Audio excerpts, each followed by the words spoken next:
Oi, pessoal, voltamos aqui para a nossa segunda parte do dia de hoje. Aproveitar para dar aquela preguiçada depois do almoço, né?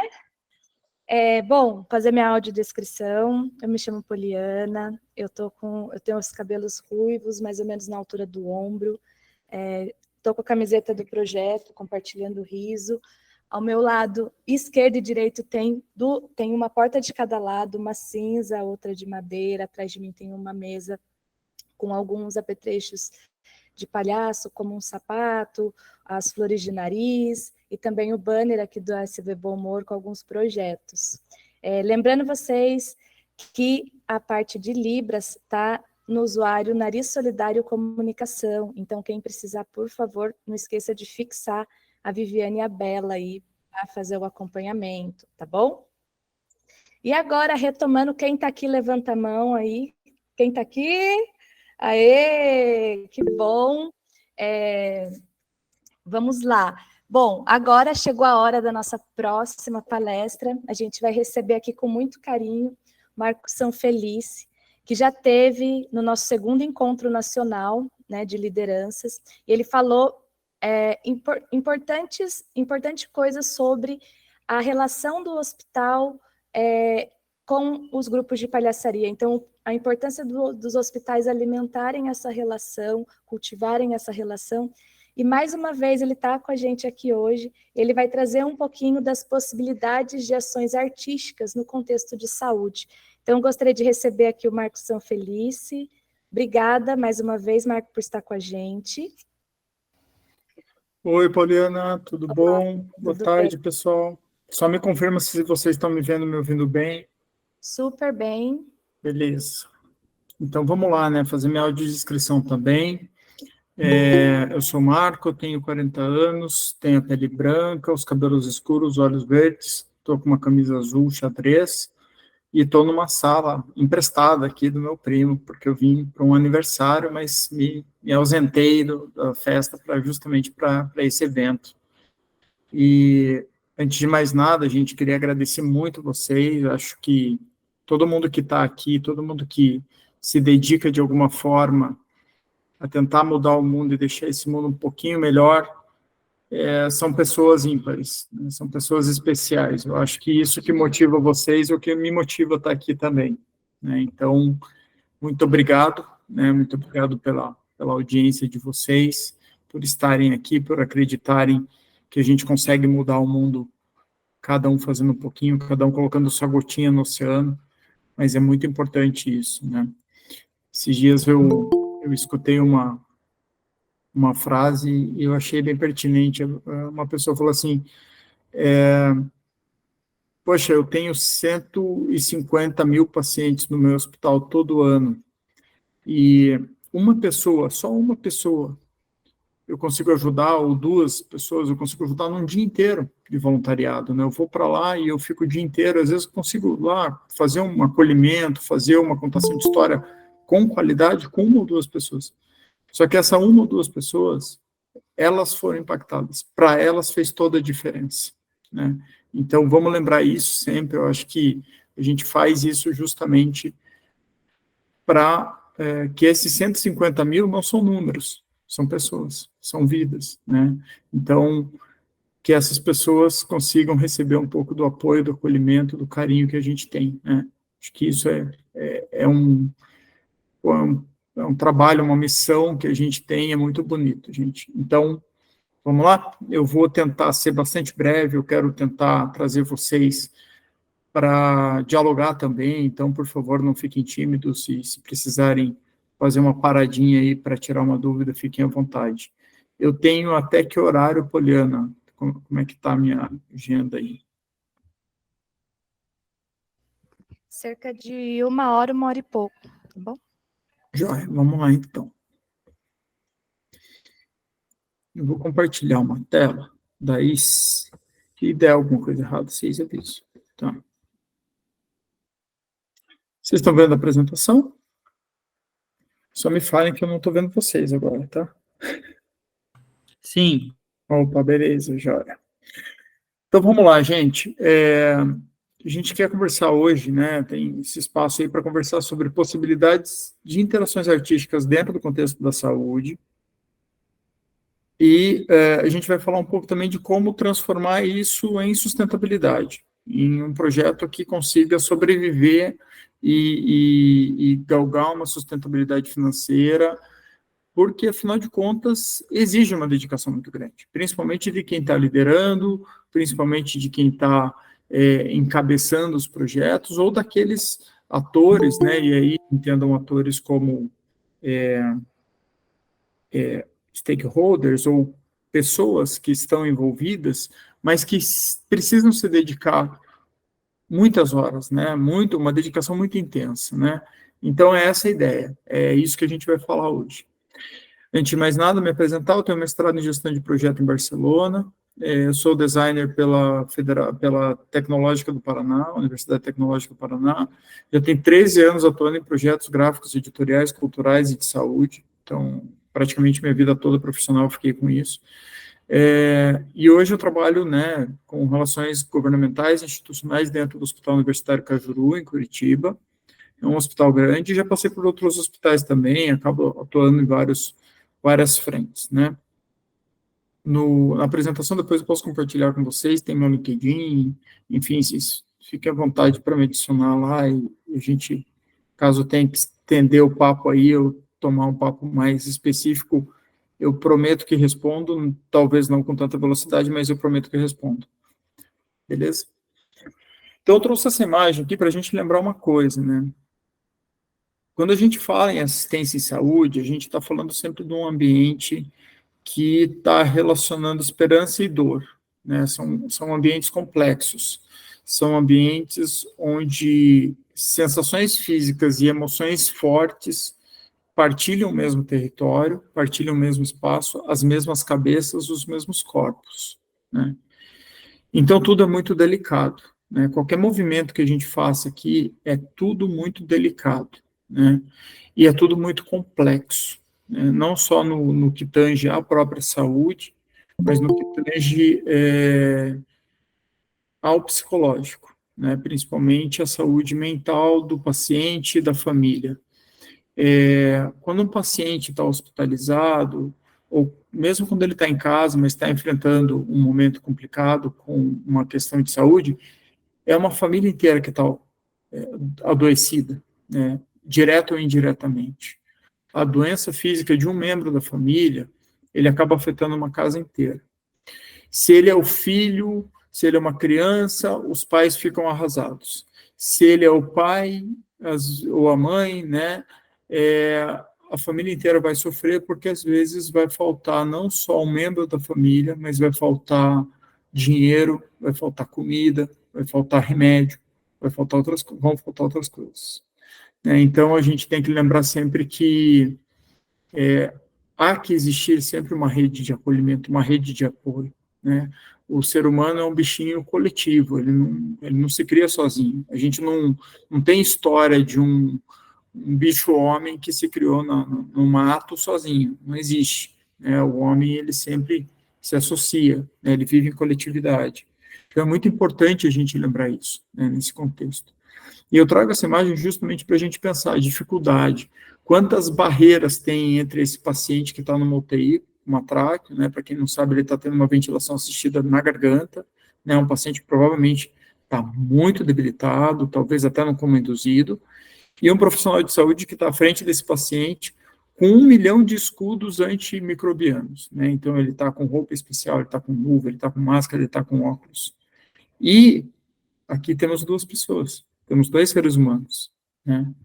Então, assim, a gente tem que pensar, dentro do contexto da saúde, que existem várias áreas atuando, aqui eu destaquei 3, né, a assistência, que é quem põe a mão no paciente, a administração, que é quem está cuidando, mas não está pondo a mão no paciente, e as áreas de suporte, que são áreas satélites, mas fundamentais, que também dizem respeito ao paciente.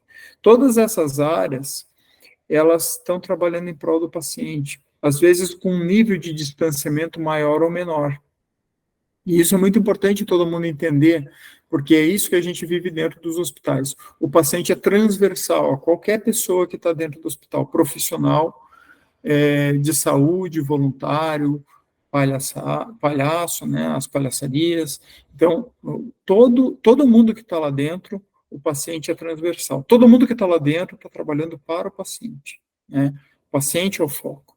A gente vai falar muito de hospital, mas estendam isso, né, extrapolem isso para ações que estão relacionadas, por exemplo, com um paciente que está num acolhimento psicossocial, que está, às vezes, no ambulatório, que está, às vezes, num espaço, vamos dizer, não de internamento, mas de tratamento em saúde, né? Então, tudo isso é importante. E o que eu quero trazer? Antes de mergulhar a fundo nas possibilidades, eu quero trazer essas imagens aqui, que elas dizem muito do que é o dia a dia do profissional de saúde. Aqui a gente está vendo um anestesiologista com uma seringa, que provavelmente está conectada à medula do paciente lá, então é uma seringa de anestesia, dentro de um centro cirúrgico. A gente tem um médico com microscópio cirúrgico, e vejam que ele também está com contraste na mão ali, né, ou com algum medicamento, né, ele está trabalhando com a seringa na mão. E, além disso, a gente está olhando lá uma hemodinâmica, para quem não conhece, ali é quando o contraste é derrubado dentro de uma artéria, e uma máquina de raio-x faz imagens em tempo real, vídeos em tempo real, do sangue ou dos vasos sanguíneos, né, que estão recebendo esse contraste, então você consegue ver isso. Por que eu estou colocando tudo isso para vocês enxergarem, gente? Porque isso daqui mostra o quanto a não emoção é uma necessidade, é uma habilidade que tem que ser desenvolvida pelo profissional de saúde. Todos aqui são especialistas, mas o mesmo se estende ao enfermeiro. Então, eles têm que ter um sangue frio, eles têm que ter a gente fala muito assim, tem que ter estômago para ser profissional de saúde, e é verdade. E quando a gente fala assim, ter estômago para ser um profissional de saúde, a gente está falando justamente de não deixar o contexto te emocionar. Então, isso é algo que tem que ser aprendido por todo mundo que está lá dentro. Então, você tem que saber reagir à dor do paciente sem perder tua cabeça, né? E isso é muito desafiador, gente. E isso vai criando uma casca grossa para essa galera. Essa galera vai ficando bastante asséptica a emoções, porque é uma necessidade do ambiente, é uma necessidade de ter que tomar uma decisão complicada, de ter que dar uma notícia complicada e depois ir para casa e dormir, né? Então, isso, ao mesmo tempo que é necessário, é algo que distancia a relação humana, é algo que esfria o contexto humano dentro do hospital. Então, tem uma palavra que se repete muito, muito, muito dentro do hospital, que se chama humanização, que é justamente tentar fazer o caminho inverso, tentar usar a empatia como uma ferramenta de cura, né? Tentar enxergar o paciente na sua completude. Então, eu não estou curando o coração de uma pessoa, estou curando uma pessoa. Eu não estou curando o cérebro de uma pessoa, estou curando uma pessoa, estou curando a família dela, eu estou curando uma vida inteira que está aqui. Então, trago essas imagens também para mostrar a importância de saber falar em várias línguas. O profissional de saúde, ele tem que saber falar russo e falar mandarim ao mesmo tempo, né, e virar essa chave do eu não posso ter emoção nenhuma, com sim, eu tenho que ter determinadas emoções, porque é assim que eu vou conseguir ajudar. E é muito desafiador, gente. Vocês não fazem ideia, mas é muito desafiador isso para a equipe de saúde como um todo. Então, para eles, às vezes, a coisa vai ficando fria, a coisa vai ficando repetitiva, vai ficando, como é que eu vou dizer? É muito perigoso o profissional de saúde começar a tratar o paciente como só mais um, né? Então, isso acontece às vezes por estresse, por cortisol demais no sangue, né? Por uma jornada duplicada, por um plantão dobrado, por N fatores, né? Problemas pessoais. Então, claro, somos seres humanos íntegros, não temos como separar nossa vida de dentro de casa. Então, o problema de dentro de casa vai para o hospital, o problema do hospital vem para dentro de casa, e tudo isso vai quebrando a humanização hospitalar. Então, hoje, os hospitais têm um desafio muito grande. Eu estou falando aqui linearmente, mas imagine que isso se expande para consultórios, isso se expande para fisioterapeutas, isso se expande para muitas pessoas, né? E a necessidade de se reconectar com a sua essência, a colocar emoções positivas nesse contexto, né? Então, imagine que, assim, eu trabalho num hospital que tem uma alta taxa de mortalidade, um hospital de trauma. Então, a gente vê muito óbito, né? Quando eu falo ver óbito, claro, eu sou administrativo, não estou lá vendo o paciente que faleceu, mas eu estou, ao mesmo tempo, vendo ali na porta do hospital uma família inteira chorando a morte desse paciente. Então, a gente está nesse contexto, né? E a gente tem que saber se portar, a gente tem que saber ser empático, né? E eu acho que aqui é justamente esse o elo que pode ser quebrado, e é aqui que o palhaço ele tem tanta, a arte como um todo, ela tem tanto espaço para acontecer, porque a arte ela vai fazer esse fio, ela vai costurar, ela vai conectar, ela vai criar aquele momento de reconexão com o seu íntimo, de reconexão com boas energias, boas emoções, com a felicidade, com a alegria, com a esperança. E é justamente aí que vocês entram. Todos os palhaços hospitalares, todos que trabalham música no ambiente de saúde, todos aqueles que trabalham uma contação de história, que é uma literatura viva, um teatro, né, seja lá o que for. Quando vocês conseguem se conectar com esses pacientes e com esses profissionais de saúde, saibam, vocês estão colocando um remédio que não existe na farmácia do hospital. Esse remédio é muito maior do que qualquer outra coisa. E é um pouco isso que eu quero trazer. Eu não gosto muito de ficar lendo slide, eu gosto muito de dialogar sobre isso, mas aqui um mapa mental para a gente não esquecer. Gente, vocês estão mandando mensagem, eu não estou lendo, tá? Porque eu estou lendo só a apresentação. Então, se tiver alguma coisa importante, peço a Poliana ou a Edu que me avisem aí, que eu não estou enxergando o chat, tá? Ok, Marco. Mas, assim, para que esse mapa mental? Para a gente lembrar que essa necessidade é a oportunidade da qual a gente está falando nesse evento. A humanização é uma necessidade. O clima institucional e o estresse são uma necessidade. A cultura institucional é uma necessidade. A motivação, o engajamento das equipes, né? A cura do espírito, né? E aqui eu não estou falando de religião, gente, eu estou falando de alma, eu estou falando de ânimo, né? Eu estou falando de dar uma luz para aquela pessoa.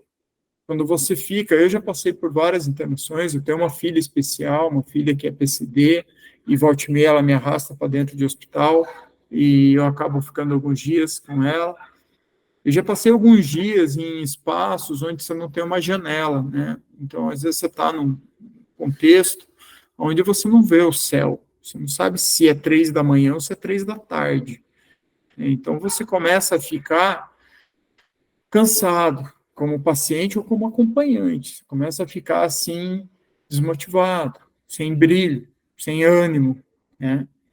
Então, é disso que a gente está falando quando a gente fala em cura do espírito. É mais que religioso, é a gente colocar a vida mesmo, né? É revitalizar esse paciente e esse acompanhante, e essa família toda que está adoecida, né? Um voluntariado ser capacitado. Existem muitos voluntários que querem atuar, né, vamos falar, candidatos ao voluntariado, só que eles precisam ser capacitados, eles precisam ser preparados, né, ao mesmo tempo que eles têm que ter aquele couro grosso para aguentar o que eles vão enxergar lá dentro, eles têm que saber se distanciar com humanização, com harmonia, com carinho.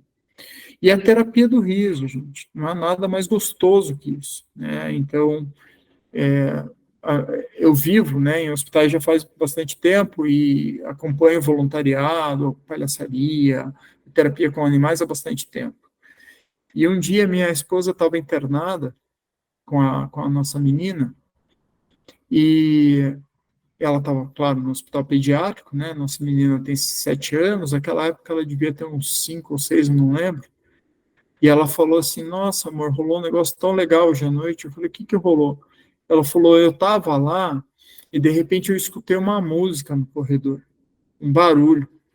Aí eu fiquei curioso, fui dar uma espiada. e estava rolando uma apresentação musical. E eles me convidaram. Então a gente tirou a pétala da cama, colocou ela numa cadeira de rodas, eu fui arrastando o soro, e a gente foi para um espaço e teve uma música muito bonita,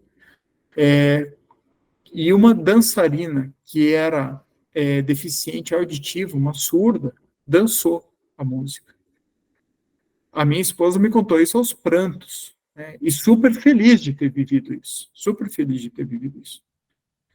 Então, ela esqueceu, durante algum tempo, ela esqueceu a dor, ela esqueceu o momento que ela estava sofrendo, sabe? Então, isso é muito importante, gente, a gente pensar o impacto que a gente causa, né? A gente como um todo, eu falo, todos nós que trabalhamos aqui nesse espaço, e toda a oportunidade que isso gera, né? Para o grupo artístico, aqui eu vou tratar assim, né? Os grupos artísticos, ou grupos voluntários, que podem ajudar muito, né, nesse ambiente, nesse momento de luz, que vai ser uma memória que essa pessoa vai carregar para toda a vida, né? Para toda a vida ela vai carregar. Então, é muito importante esse trabalho, é muito nobre esse trabalho, gente. E já vamos pensar aqui o que a gente pode fazer com isso, né?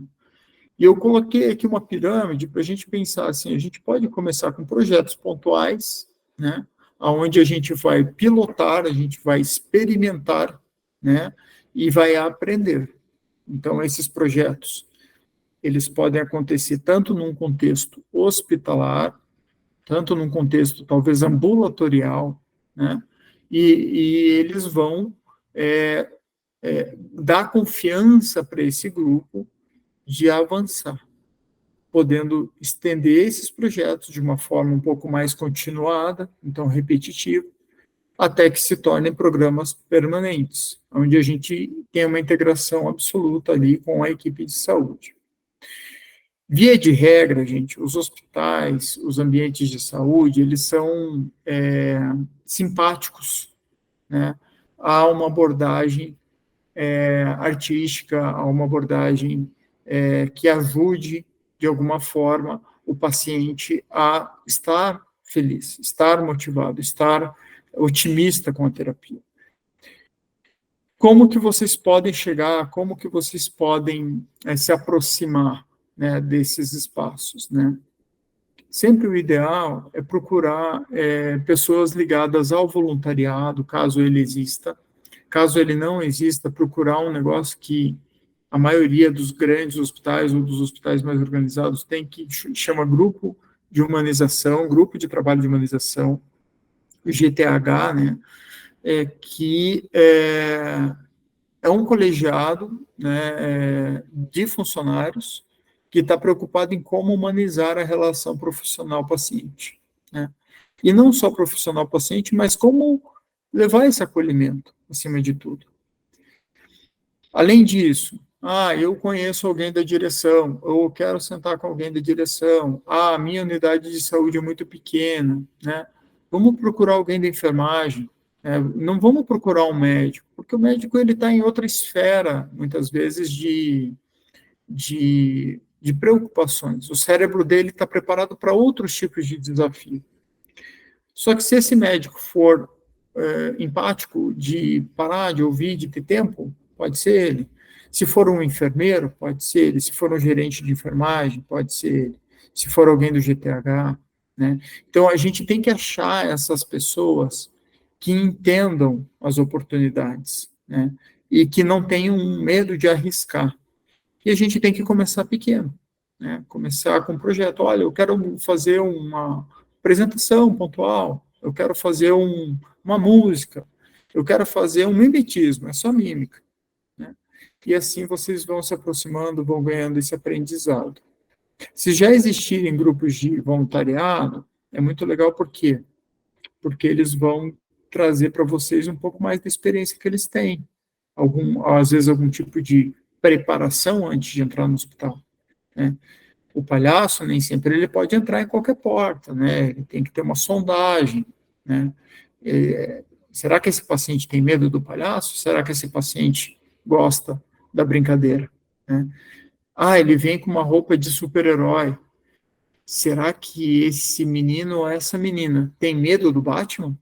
Será que essa menina ou esse menino tem medo, não sei, né, de alguém estranho vestido de Papai Noel? Então a gente tem que ter muito cuidado com isso. Então você precisa ter essa curatela, vamos dizer assim, essa tutoria no início, né? E com o tempo vocês vão pegando o jeito da coisa. E o próprio hospital vai vendo que, poxa, eu já consigo confiar, eles já sabem o que fazer.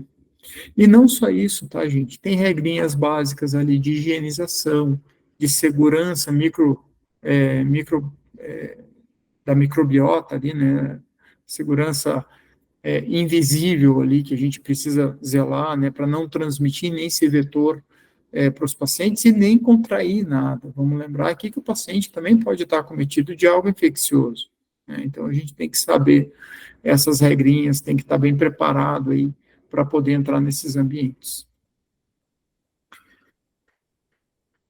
Gente, alguém quer a palavra, quer tirar uma dúvida? Queria já mergulhar nesse tema aqui, que pode ser um tema bastante técnico até, mas importante vocês já entenderem um pouco mais disso. Deixa eu só ver o chat aqui. Tudo bem, Marco, Poliana? tá tranquilo no chat, tá? Tá Se bom, você beleza. quiser seguir, pode seguir. Então, vamos lá. Então, assim, gente, imaginem que vocês já ganharam, né, passaram por essas etapas aqui e que a sua instituição, ela está com 2 anos de existência, ela é uma instituição que tem já seu currículo artístico e ações, ela já tem um histórico, ela já pode preencher um, enfim, um histórico, um currículo ali legal para poder se vender, né, no ambiente corporativo, empresarial e governamental. A hora que vocês ganharem essas estrelinhas, né, no ombro, né, vocês podem pensar em captar recursos para poder, vamos dizer assim, não necessariamente que eu quero fazer uma transição profissional, eu quero largar aqui o banco onde eu trabalho e trabalhar só com palhaçaria. Você não precisa dar essa mergulhada de uma hora para outra, mas o importante existem recursos possíveis para que isso aconteça. Tá? E eu acho que se vocês saírem daqui com essa sementinha, né, na caixinha de ferramenta, e se um dia vocês falarem, poxa, eu vou pegar aquela sementinha e vou fazer ela germinar, meu trabalho foi concluído, com sucesso. Então, assim, o que eu quero deixar vocês cientes das oportunidades que vocês têm adiante. Tá? Acho que isso acima de tudo. Quando a gente fala de captação de recursos, a gente está falando, via de regra, de frentes possíveis, né? Então, existem doações diretas, existe a possibilidade de vender isso como um serviço, ou como vários tipos de serviço, e as possibilidades de dinheiros públicos, né? Tudo isso aqui são possibilidades. Então, tanto você pode ir no crowdfunding, para quem não sabe, é um financiamento coletivo, ir lá e fazer um projetinho e batalhar nas redes sociais para conseguir levantar um dinheirinho de 5, 10, 15 mil para uma ação pontual, né? Você pode, de repente, dialogar com hospitais e tentar ver se consegue uma remuneração permanente para levar algum grupo lá dentro, né? E aqui a gente já está falando de um grupo profissionalizado, a gente não está falando de voluntário, porque o voluntário ele faz uma ação voluntária, ele não recebe, não percebe nenhum centavo por isso. Quando a gente está falando de venda de serviço, a gente está falando, olha, eu estou indo além. Aqui eu quero só apertar um pouco mais esse tema, porque às vezes a gente fica só com aquilo da palhaçaria naquele corredor, naquela sala, naquele quarto. Gente, quem mais é impactado pela relação com a palhaçaria, com a terapia com animais, é o funcionário. O funcionário, ele precisa disso.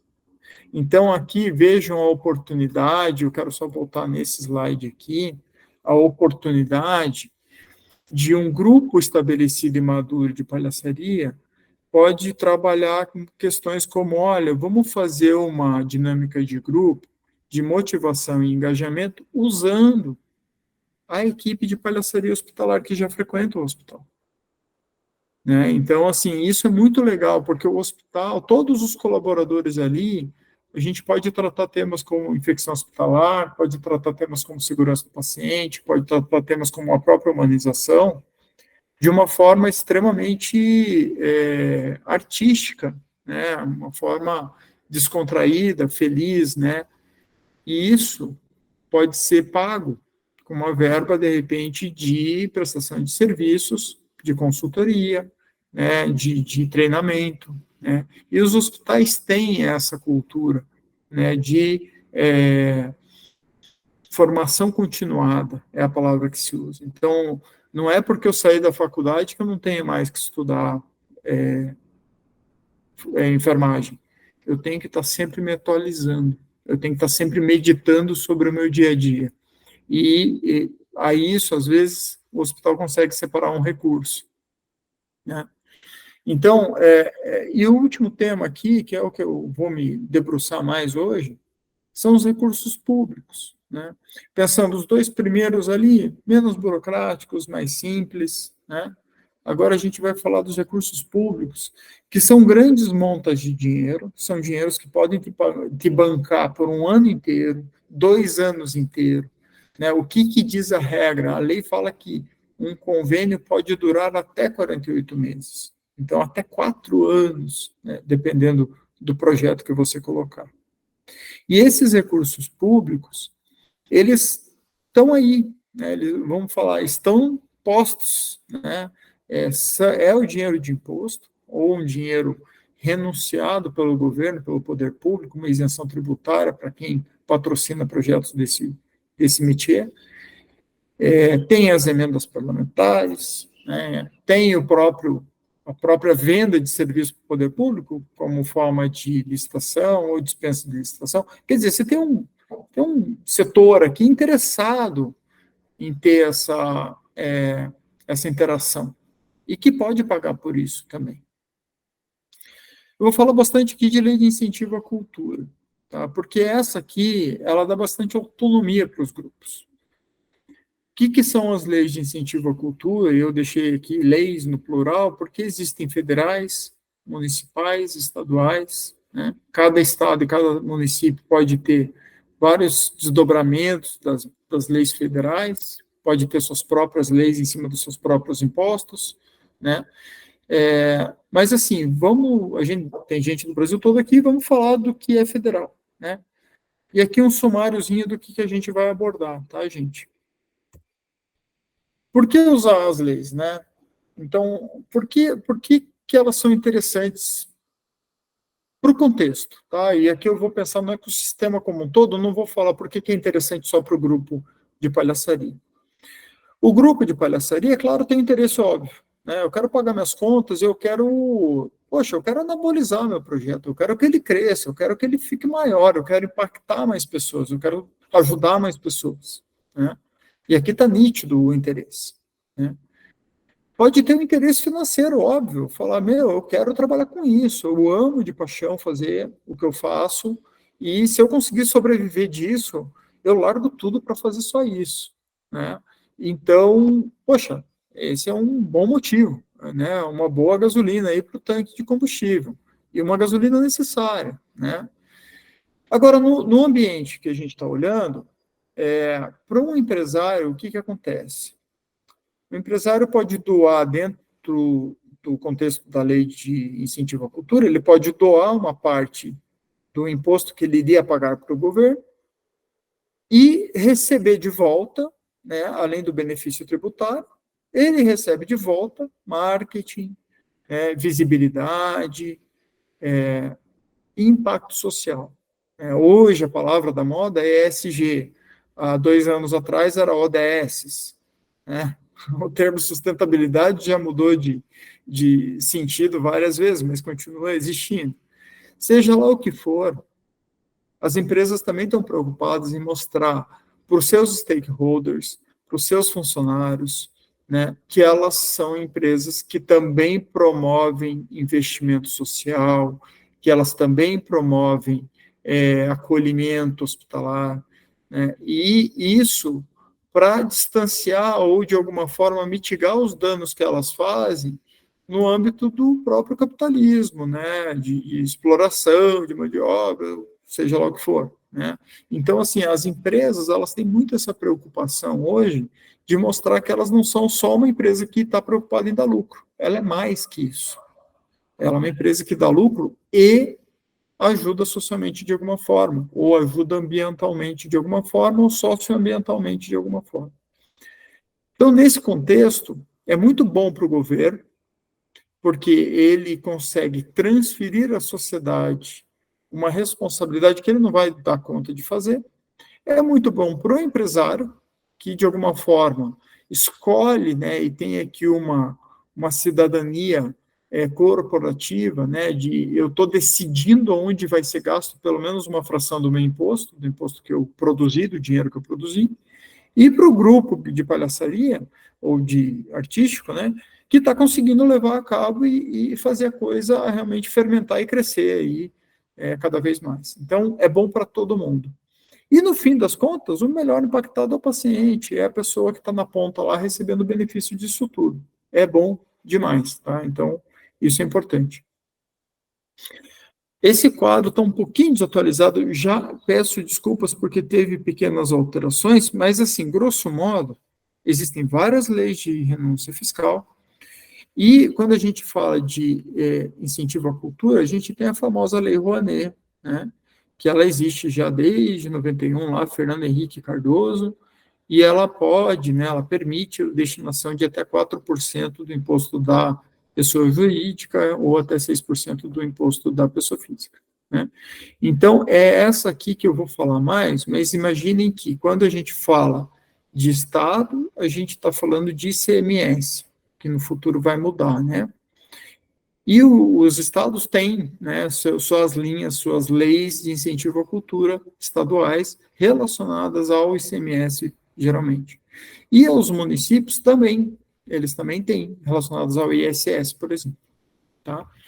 Quando a gente fala de imposto de renda federal, a gente está falando desse universo aqui, um potencial de 8,3 bilhões de reais, né, que a gente só usa na ordem de alguns milhões desse espaço todo. Então, aqui tem muito espaço para trabalhar, principalmente na pessoa física, né? Aqui é a pessoa física, gente. Então, a pessoa física doa muito pouco. Mas, assim, só para ilustrar, tá? Então, não estou falando que a gente tem que ficar correndo atrás de pessoa física, mas eu estou falando, tem oceano azul ainda nesse espaço, tá? E quando a gente fala da pessoa jurídica, quem pode doar? São empresas que estão no lucro real, uma forma de aferição de imposto, em que ela declara quanto que ela está lucrando ano após ano. Então, só para vocês terem ideia, no Brasil tem lá 20 milhões de empresas, esse número também está um pouco defasado, já aumentou bastante, porque abriram-se muitas MEIs durante a pandemia, mas pense que de 20 milhões de empresas, apenas 700 mil são empresas que se aferem, né, declaram seu imposto pelo lucro real. E observem, essas podem doar também, mas não sempre, porque muitas vezes elas não estão dando lucro. Nem toda empresa que está no lucro real está no lucro real porque dá lucro. Às vezes ela está tendo prejuízo, e quando ela declara que ela está tendo prejuízo, ela não tem nada a recolher de imposto. É por isso que tem muita empresa que vai para o lucro real para não pagar imposto. Eu estou investindo, eu comprei uma planta nova, eu investi numa tecnologia, está saindo mais dinheiro do que entrando, eu estou numa fase de estruturação da minha empresa. Então, governo, eu não quero pagar imposto, por mais que eu tenha faturado aqui 5, 6, 7 milhões, o meu gasto no fim do dia foi de 10 milhões. Então, eu estou com prejuízo de 3 ou 4 milhões, então não tenho nada a pagar para você. Agora, tem uma bolinha pequenininha aqui, ó, de 3.500 empresas. Essas 3.500 empresas, de fato, têm lucro e podem destinar, né? Isso daqui, gente, muda ano após ano, mas para vocês terem ideia, né, de quanto espaço ainda tem para acontecer. Só que o que acontece? Parece pouca empresa, mas é muito dinheiro. A gente está falando principalmente das maiores, do setor bancário, do setor industrial, do setor agro, das cooperativas. Então, você tem grandes, imensas empresas que estão dentro desse grupinho que dá lucro. Grosso modo falando, empresas que estão na Bolsa de Valores, que tem lá, já fizeram o IPO, abriram seu capital, né, e tal. Todas elas são lucro real e todas elas lutam para ter lucro, porque isso valoriza a ação, valoriza o papel na Bolsa. Então, tem muita empresa aqui, gente, tem muito dinheiro nesse espaço. Então, quando a gente olha isso, a gente está falando lá dos grandes bancos, montadoras de carro, setor alimentício, etc., né? Seguros de saúde, planos de saúde, grandes operadores. Gente, é muita empresa. O que a gente precisa, né, para fazer um projeto e para alavancar? Primeira coisa, gente, planejamento estratégico. Primeira coisa, eu tenho que saber onde eu estou, aonde eu quero chegar. Primeira coisa, eu estou num grupo de 10 palhaços hospitalares, todos voluntários, e daqui 5 anos eu quero que desses 10, pelo menos 5 sejam profissionais e que a gente tenha dinheiro aqui dentro e que a gente consiga entregar muito mais do que a gente entrega hoje em quantidade de apresentações, em penetração em hospitais, em mais parcerias, em mais impactos, etc. Eu tenho que saber onde eu quero chegar. E a partir daí a gente vai começar a transformar esse roadmap em pequenos projetos que vão ser vetores também alinhados a essa bússola, né, que vão nos levar a essa direção. Então, muito importante, planejamento estratégico, para eu saber o que eu quero como instituição. Esse é o primeiro passo. Sem esse, gente, melhor não começar. Tá? Assim, falo de coração, porque senão você vai colocar um vetor que vai te levar para uma outra direção, e aí a hora que você vê, você está fazendo um negócio que não tem absolutamente nada a ver com aquilo que você queria lá atrás. Tá bom? Missão, visão e valores tem que ser pilares aí que vão, âncoras, né, que vão te ajudar a não se desviar da rota, beleza? Mitos, importantes, né, mitos e verdades, né, leis de renúncia, via de regra, não são grana fácil, não é rápido conseguir dinheiro, é muito abundante, mas também nem tanto, né? Tem oceanos mais vermelhos aí, tem espaços que são mais disputados. Dá para pôr qualquer projeto, depois a gente dá um jeito para gastar o dinheiro. Não dá. Então, assim, a partir do momento que você assina com o poder público um contrato, um projeto, isso é um contrato que tem que ser cumprido, né? Então, a gente não consegue pegar o dinheiro e depois fazer qualquer coisa com ele. Não é bem assim, né? Tem todo um plano de gastos que depois vai exigir uma prestação de conta. Então, tudo isso é mito, gente. O que é verdade? Tem recurso, dá trabalho, né? Mas a gente consegue ter uma segurança financeira para poder levar o nosso projeto. Então, quando a gente recebe o dinheiro, a gente sabe que eu vou ter 500 mil na conta para gastar esses 500 mil durante 12 meses, quer dizer, moral da história, eu estou com salário garantido por 12 meses, eu e minha trupe, eu e minha galera, né? Agora vamos trabalhar, né? Então, isso é muito legal, isso é muito bom, né? Vocês vão poder deitar a cabeça no travesseiro tranquilos no final do dia. Lei de incentivo à cultura federal. O Eduardo me chamou a atenção, né? A logomarca aqui está digitalizada. Cada governo que entra troca essa logomarca, tá, gente? Mas, assim, via de regra, né, a gente está falando de 2 artigos, o artigo 16, 18 e o artigo 26. No artigo 18 é para quem está colocando um projeto onde não vai ser cobrado nada do beneficiado. Então, um projeto onde eu não vou ter bilhetagem nenhuma, e é um projeto que, assim, grosso modo, é um projeto que ele só consegue existir recebendo o apoio da Lei de Incentivo à Cultura, beleza? Artigo 26, a dedução é menor, né? Então, assim, o empresário doou R$100 para mim, ele vai abater R$40 e ele ainda vai ter uma contrapartida de 30% em publicidade. Quer dizer, no fim do dia, ele tirou R$ 30 do próprio bolso e deu para o projeto. Ele comprou com R$ 30. O resto, ele, de alguma forma, ele se beneficiou. Esse artigo 26, ele é principalmente para quando os projetos têm como bilhetar e quando esses projetos eles têm interesse de público. O público vai atrás, né? Então, dá um exemplo aqui que parou de usar, mas foi durante muitos e muitos anos, foi o maior projeto de lei de incentivo à cultura no Brasil, que foi o projeto do Rock in Rio. O Rock in Rio, por muitos anos, usou o artigo 26 para fazer, como se ele precisasse, como se aquele projeto precisasse de incentivo à cultura. Não, não precisava, né? Mas durante muitos anos ele teve benefício, tá? Então, isso daqui é importante vocês lembrarem. Eu acho, cá entre nós, que qualquer projeto que vocês venham a pôr vai ser no artigo 18, pelo perfil de público e pelo perfil do grupo, tá? Quem pode usar? Pessoas jurídicas com ou sem fins lucrativos. Pessoas físicas que não tenham problemas de dívidas governamentais. E, seja qual for a pessoa, que tenha currículo, que tenha histórico e atividade econômica em cultura. Tá? Então, isso praticamente, vamos falar, peneira grossa aí para saber se eu entro ou não entro nesse negócio. Competição. Há uma competitividade grande aqui, a lei Rouanet, ela tem bastante projeto, tá? Então é considerado um oceano vermelho, mas projetos bons, bem escritos, bem projetados e bem apresentados, eles têm sucesso na captação, tá? Então isso é importante. Detalhe importante também, que talvez eu não falei aqui no texto, mas a partir do momento que você já tem uma fração captada, eu tenho 20%, 30% do projeto captado, eu já posso pedir o resgate desse valor. Então, assim, tem como você fazer a execução parcial do projeto, assim como se você tem 2 ou 3 ou 4 projetos inscritos, né, você pode transferir dinheiro de um projeto para o outro. Então, de repente, eu captei 30% de 3 projetos. Eu quero executar um deles, eu posso transferir tudo para uma conta só e levar a cabo esse projeto na frente dos demais. Eu consigo fazer isso, tenho essa flexibilidade. A gestão é feita pelo Ministério da Cultura, né, até ano passado, Secretaria Especial da Cultura,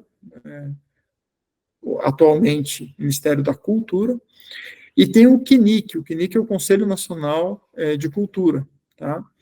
O CNIC, ele é um órgão não governamental, é um conselho composto por servidores públicos e pessoas da sociedade civil, empresárias e não empresárias, que decidem sobre o Fundo da Cultura e decidem que projeto que vai passar e que projeto vai ser aprovado, tá?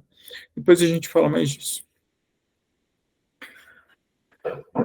Essa lei já tem 25 anos, né? Só para constar, tá? Beirando 25 anos aí, e os projetos aprovados, entre 30% e 35% dos projetos conseguem captação total, tá? Então, só para terem ideia aí do que a gente está falando. Tem muita empresa, né, que põe vários projetos e capta um, capta dois ali, perde alguns, acontece, tá? Então, o que é importante? Eu vou dar umas dicas aqui sobre a captação de recursos, justamente para a gente conseguir melhorar esse índice, para a gente ter um índice de captação de 100%, 120%, né, trabalhar com índice de captação alto. Detalhe, assim, só para ilustrar, tá? Algumas entidades que usam isso, né? Então, eu trago aqui o Pequeno Príncipe, o Hospital Pequeno Príncipe aqui de Curitiba, que tem vários projetos culturais, pelo menos 3 ou 4 todos os anos. Eles usam CNPJs de parceiros para colocar a proposição. Então, vamos brincar que eles alugam CNPJ, né? Eles convidam agências, convidam ONGs para que elas escrevam os projetos, porque ele não tem KNAI nem currículo cultural para isso, e aí executam os projetos, sempre beneficiando o público do hospital. Aqui o Hospital do Amor, o famoso Hospital do Câncer de Barretos, atualmente Hospital do Amor, que de tanto fazer projeto cultural, eles criaram um outro CNPJ deles, que é o Instituto Sociocultural do Hospital do Amor. Esse instituto é um CNPJ separado do hospital, cujo estatuto, objetivo estatutário é 100% cultural, só para poder trabalhar com projetos e leis de renúncia, né? E aqui livro, né? Eu estou trazendo exemplo de uma outra ONG aqui, de uma outra organização sem fins de lucro que trabalha com, por exemplo, cultura da democracia no país e usa a Lei Rouanet. Então, só para ilustrar um pouco, tá, gente, como que dá para usar isso, tá? E como que é o fluxo? Por onde eu começo e como que vai a coisa? Bom, primeira coisa é entrar dentro da plataforma do governo, do ministério, e protocolar o projeto. Eu vou sempre falar de ministério, gente, mas vocês podem substituir ministério por Secretaria Estadual da Cultura ou Secretaria Municipal da Cultura, tá? Então, eu vou sempre falar ministério, por favor, entendam que há sinônimos nas suas respectivas esferas governamentais, tá?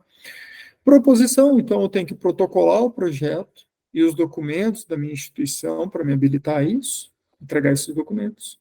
Às vezes tem um edital do tipo, olha, começa no dia 2 de fevereiro e vai até o dia 10 de dezembro do ano, né? Às vezes a janela é menor, às vezes é maior, às vezes é continuado, não tem janela, então cada caso é um caso. Eu vou ter autorização para captar depois de uma série de análises e eventuais diligências. Diligências são dúvidas ou reclamações do analista governamental que está olhando aquele monte de documento, e ele sempre vai te dar um prazo, do tipo assim, olha, me responde uma semana, fazendo um favor, ficou faltando tal documento.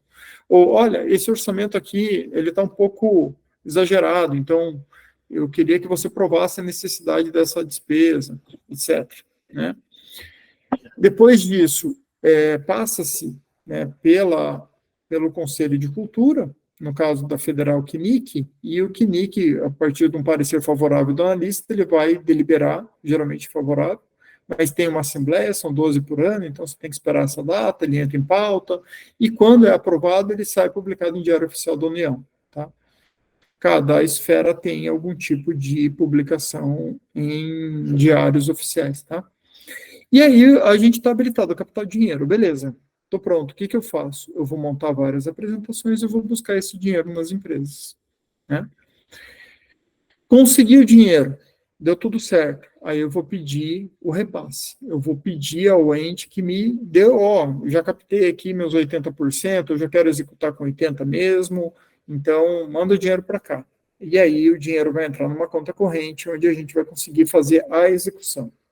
E depois da execução, né, ou durante ela, né, o mais comum é durante ela, você já vai fazendo isso em tempo real, você vai fazendo a prestação de conta, que é mostrar que aquilo que você projetou aqui atrás está sendo gasto tal e qual aprovado no projeto. Então, tem essa preocupação. Importante, o orçamento tem rubricas, então eu vou ter rubrica para pagar cachê, rubrica para pagar deslocamento, alimentação, etc. Tá? Vestuário, cenografia. Gente, aí o universo é imenso, tá? Mas entendam, cada dinheirinho que entrar na conta vai ter um carimbo. Eu tenho 5 mil para gastar em marketing, eu tenho que gastar 5 mil em marketing. Eu não posso arrancar do marketing e fazer outra coisa sem antes ter uma autorização, tá? Detalhe importante, bem importante. Hoje, os projetos federais, eles obrigam percentuais dedicados à contabilidade, jurídico, e permitem que até 20% do total do projeto seja colocado na parte de campanha de marketing, que eu recomendo assim, use sempre no limite, coloque sempre no teto, porque isso ajuda você a ter contrapartidas para os patrocinadores, né, e ter visibilidade para o projeto.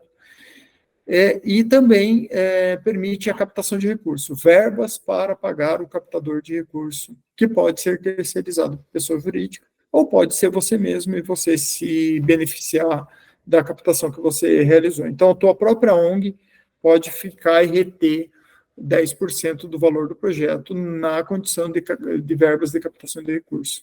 Tá? Então, isso é bem legal também. Vamos lá. Então, ó, isso daqui eu tirei do site ontem, tá, gente? Estava revisando essa apresentação. Ontem eu tirei do site uma foto de uma reunião da CNIC. A CNIC faz reuniões itinerantes. Essa foi em Natal. Eu já participei de duas aqui em Curitiba. Então, assim, é legal ver também. Vocês podem acompanhar, vocês não vão ter a palavra, mas pensem que todas essas pessoas aqui, ó, são conselheiros. Pode ter conselheiro online também, mas são pessoas que podem deliberar, podem pedir vistas, podem questionar e vão participar das votações de aprovação, reprovação, deliberação com relação à verba do Fundo da Cultura Nacional, tá? Que entram aqui, no caso, os projetos da Lei Rouanet. Muito interessante isso aqui, tá, gente? Eu gosto muito de mostrar essas três esferas, porque isso daqui é aquilo que vocês não têm em nenhum manual, tá? A gente está falando de algo que não tem em nenhum manual. Como que eu faço para o meu projeto ter sucesso? O teu projeto ter sucesso, gente, ele tem que ser bom para você, que é o proponente, ele tem que ser bom para o governo, que tem suas diretrizes, e ele tem que ser bom para o patrocinador. No caso de vocês que vão ser entidades meio e que o beneficiário está dentro de um hospital, colocaria uma quarta roda aqui. O hospital também tem que se beneficiar disso. Essa interseção de interesses, ela que vai falar que projeto que vai captar com sucesso ou não. Então, muito importante quando você desenhar o projeto, não ficar olhando só para a tua necessidade de caixa ou para a necessidade do hospital que você está atendendo. Você tem que lembrar que o governo tem que te autorizar a pegar esse dinheiro e que o patrocinador tem que ter interesse em te colocar esse dinheiro. Como que eu vou chegar aqui? Eu vou chegar aqui conversando com o cara. Então, é muito importante, gente, que vocês pensem em projetos imaginando-se na pele de quem vai patrocinar lá na frente, né? O que esse cara quer? Que exposição ele quer? Que interesse ele tem? Né? Isso é muito importante. As empresas doam, por quê? Não custa nada, né? Para eles é só eu ia pagar para o governo federal, não me custa nada, né? Eu vou ter um retorno em marketing, que eu posso fazer algum barulho. Eu posso usar esse espaço até para, de repente, por que eu falo ativação de clientes aqui? Imagine se fazendo uma peça teatral em que uma cota dos bilhetes eu vou dar para quem está me patrocinando. Eu vou tirar lá 100 ingressos e vou entregar para o patrocinador e falar, está aqui tua cota. Ele vai pegar isso e vai distribuir entre colaboradores, ou ele pode entregar para os principais clientes. Então, ele tira 10 para o cliente A, 20 para o cliente B, e assim ele vai fazendo uma ativação dos clientes usando o projeto cultural como vetor. Tá? E pode ser, isso já me aconteceu algumas vezes, que simplesmente é porque o dono quer. Tá? O dono decidiu, o dono quer, e ele quer que você coloque em projetos de cultura. O que tem acontecido, gente, muito no meio da lei de incentivo à cultura? Como tem muito projeto, e tem muito projeto de empresa com personalidade jurídica e fins de lucro, o mercado tem se esquivado muito dessas empresas. Justamente porque, poxa, os caras estão lucrando com dinheiro público, papapá, isso talvez não seja tão interessante para a empresa. Quando a gente fala que o projeto é para um hospital, muda completamente a abordagem. Completamente. E aí você sai do puramente comercial para o, poxa, isso é sociocultural. Então, isso não é algo que só está enriquecendo alguém. Né? E às vezes nem está enriquecendo ninguém, porque é uma ONG que está propondo, quer dizer, não tem fins de lucro, né? Eu tenho fins de pagar o custeio da brincadeira. Então, assim, há aqui um terreno que cada organização de palhaçaria hospitalar ou de arte hospitalar entra com, vamos falar assim, com um anabolizante diferente. Né? A gente não compete de igual para as outras empresas, a gente compete com muita vantagem, porque a gente tem finalidade social. Né? Isso está escrito no nosso estatuto. Então, lembrem-se disso, esse é o nosso grande diferencial. E depois, beleza, depois você vai fazer um funil de venda, vai estudar técnicas de venda, né? Ou vai contratar uma empresa ou várias empresas de captação de recursos terceiro. Tem várias no mercado, desde que você tenha um projeto legal, bonito, que você se dedique em fazer uma boa apresentação, que você tenha bons materiais de marketing, boas fotos, os caras vão ter interesse em vender o teu projeto, mirando naqueles 10% de captação de recursos. Tá? Então, eles querem aquele dinheiro, e é para isso que esse dinheiro existe, para pagar o sucesso do teu projeto. Tá? Você pode fazer por conta? Pode. Você pode terceirizar? Pode. Então, aqui, lembre-se disso. Mais uma dica que não está nos livros, né?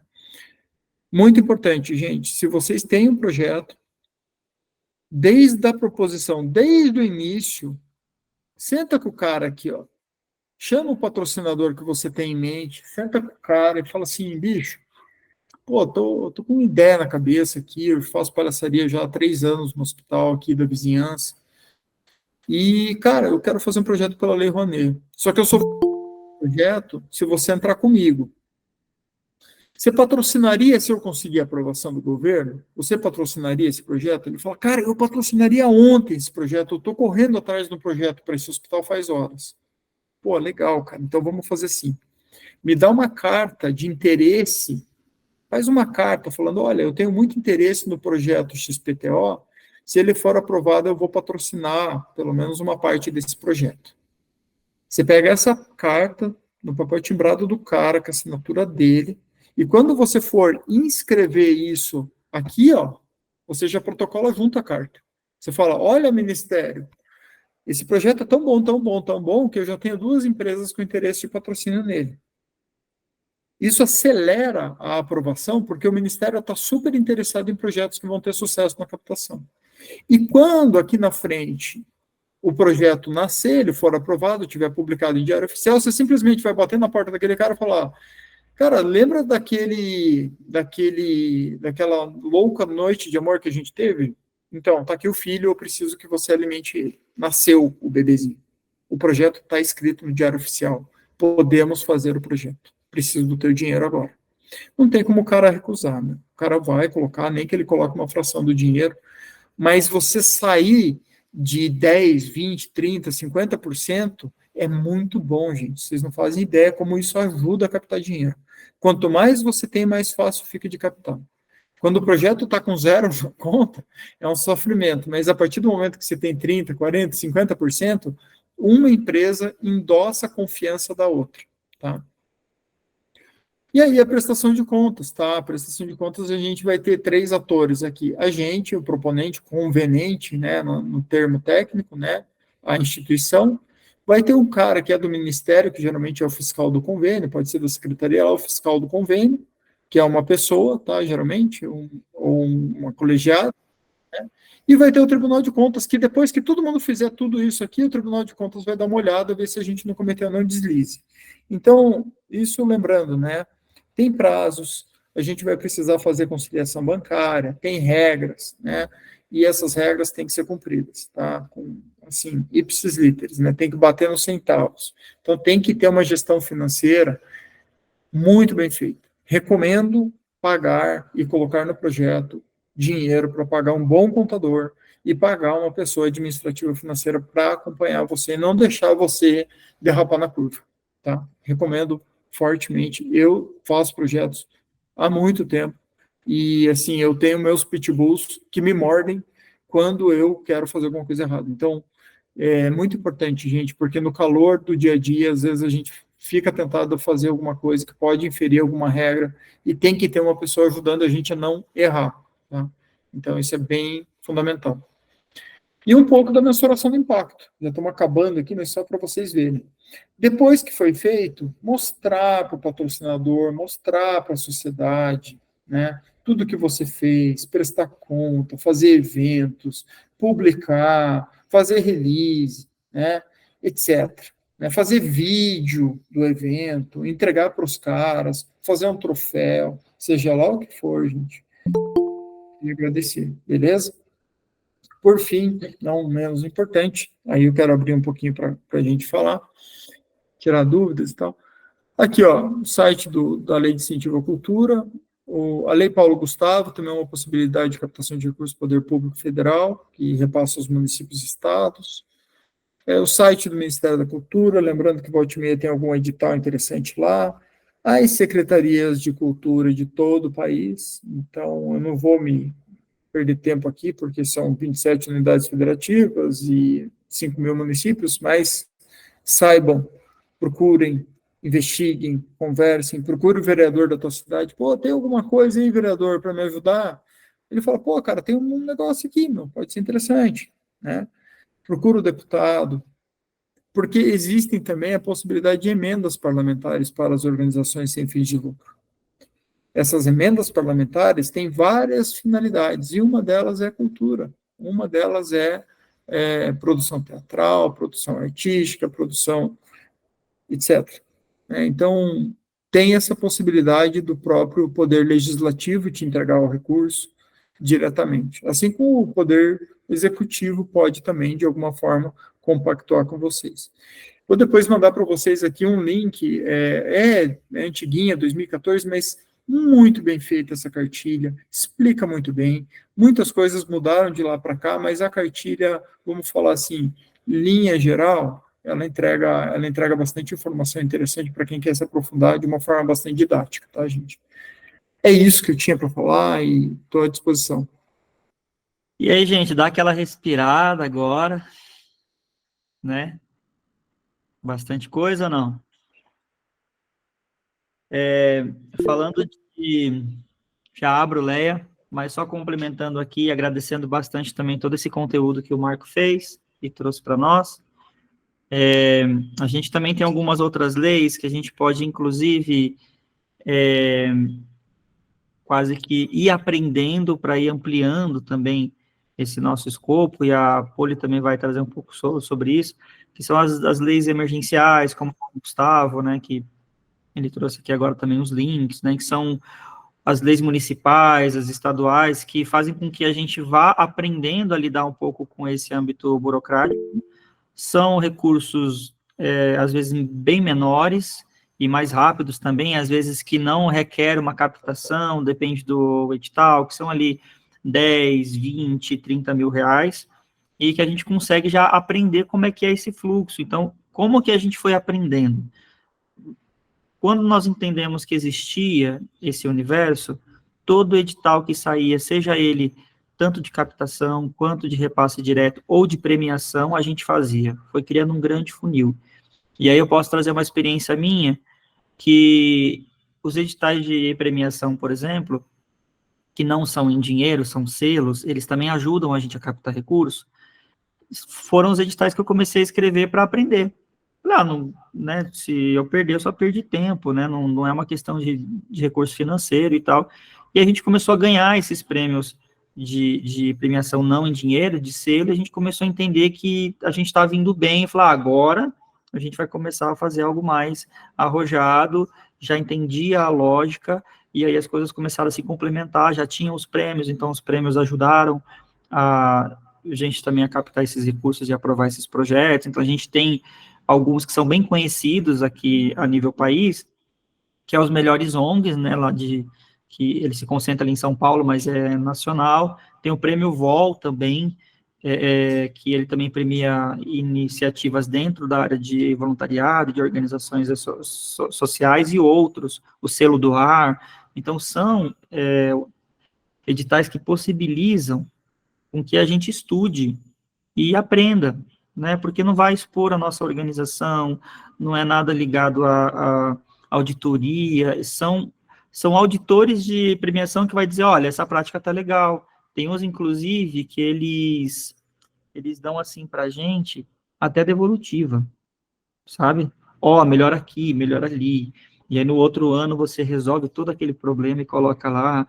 Então, assim, são coisas que eu fui aprendendo, e eu tive uma experiência com o Marco que foi bem interessante, que talvez, assim, tua cidade sendo pequena ou grande, sempre tem, para ter, né, senão a gente pode começar esse movimento em algum lugar, mas alguma outra organização, seja ela privada ou do terceiro setor, que oferecem cursos, e se não for presencialmente, nós temos isso a âmbito nacional, então vocês podem procurar também, até internacionalmente, que oferecem cursos para organizações sociais de forma mais extensa e mais densa, de graça.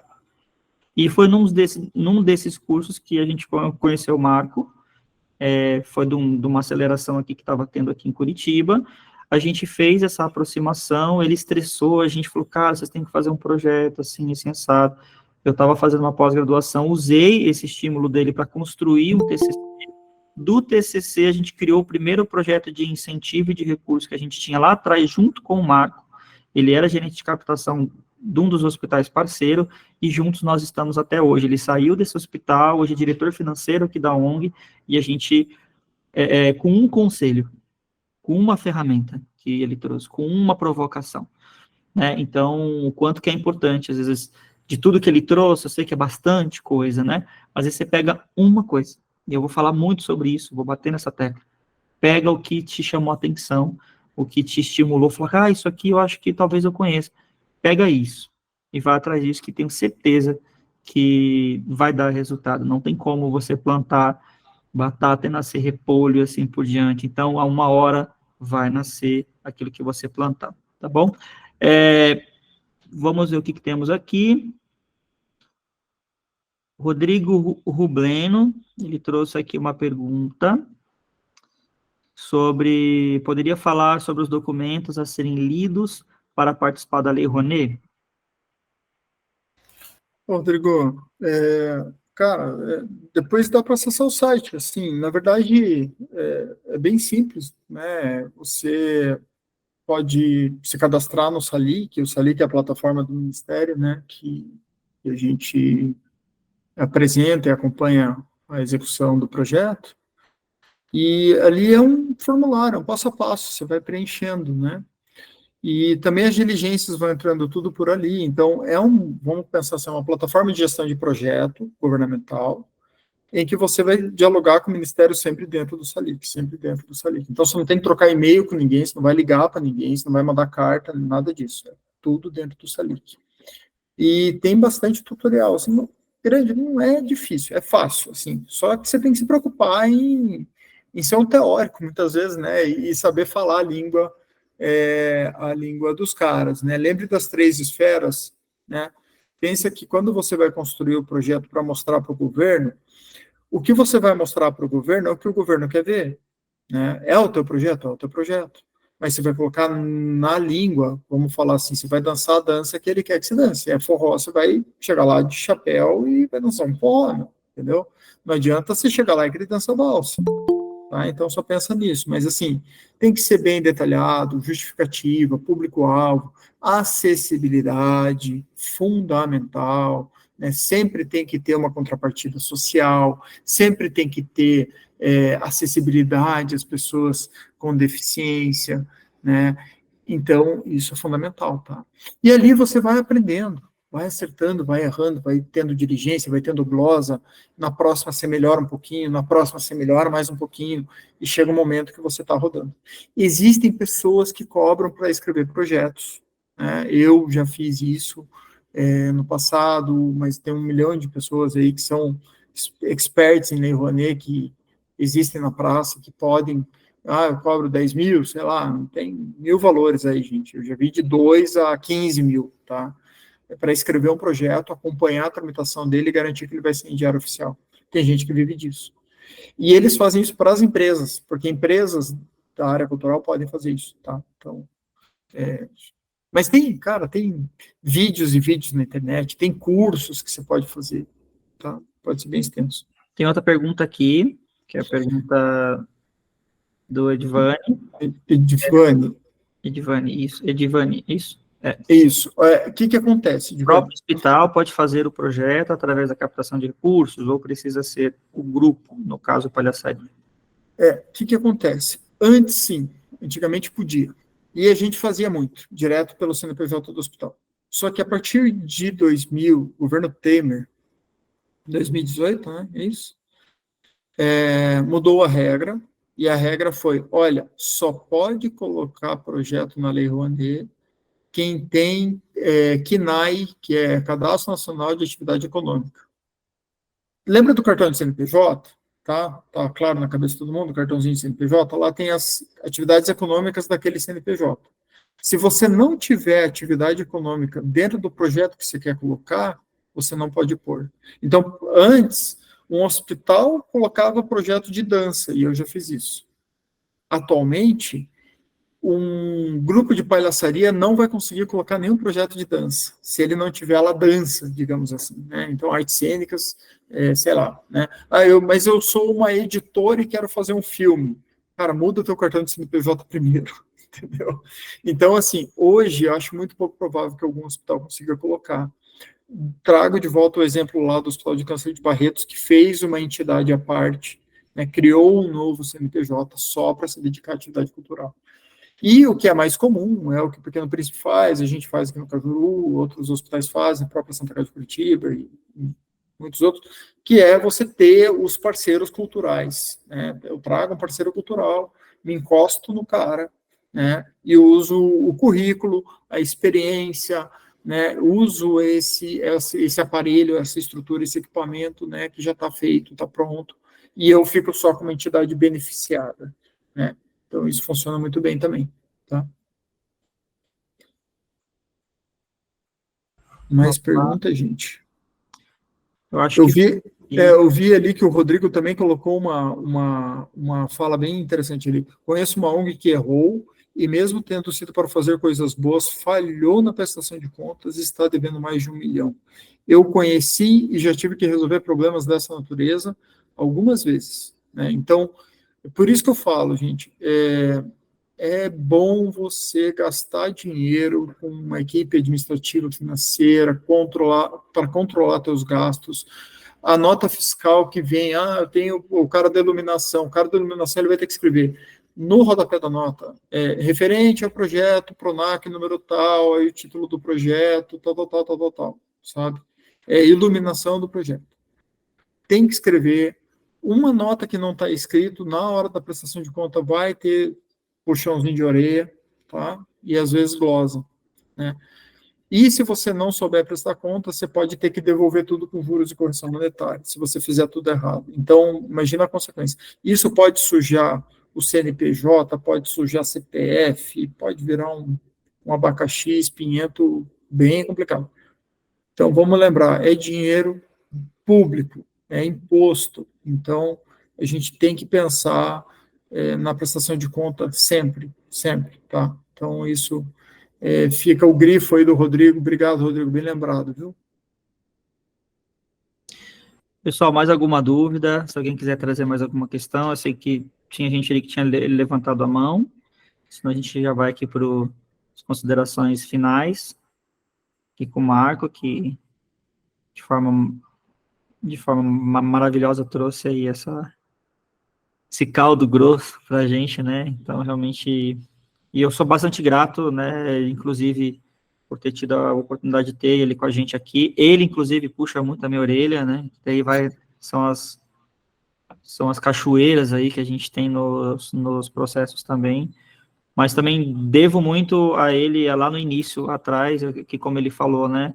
Eu quero viver disso, né? Se você quer realmente trabalhar com isso, é um caminho muito interessante, muito promissor, é burocrático, é uma profissão, de fato, também, mas tem uma coisa que eu gosto muito hoje do meu trabalho, que posso compartilhar com vocês, e tem gente aqui também que já vive disso, né, como a Poli lá, o Rodrigo, e assim por diante, que hoje nós conseguimos ver a transformação daquilo que a gente faz e que começou lá como voluntário, continua sendo voluntário para as instituições. A gente consegue ver uma transformação muito maior, que é o que a gente queria quando a gente começou, de fato, né? Mas que por falta de periodicidade e todas aquelas questões que a gente sabe, de tudo que a gente levantou aqui de pesquisa com vocês, nós acabamos ficando mais doentes, às vezes, do que quem está lá dentro, né? Principalmente a gestão, a gente fica cansado, deposita muita grana, e aí chega um momento que a gente começa a se questionar o porquê que a gente está à frente de uma organização como essa.